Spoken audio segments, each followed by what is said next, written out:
আজ আমরা কিছু মজার গণিতের ধাঁধা নিয়ে আলোচনা করব।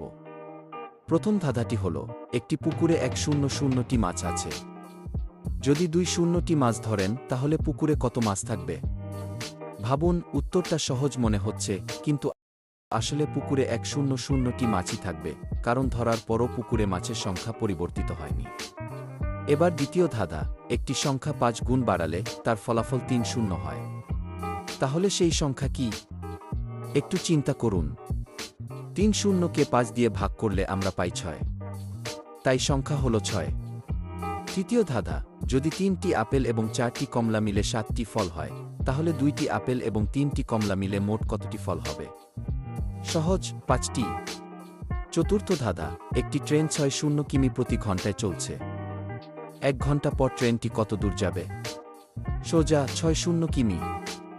শেষে পঞ্চম ধাঁধা, যদি 1000 টাকা দিয়ে 5টি বই কিনি এবং প্রতি বইয়ের দাম 200 টাকা হয়, তাহলে কি আমি 5টি বই কিনতে পারব? হ্যাঁ, কারণ 5 গুণ 200 হল 1000।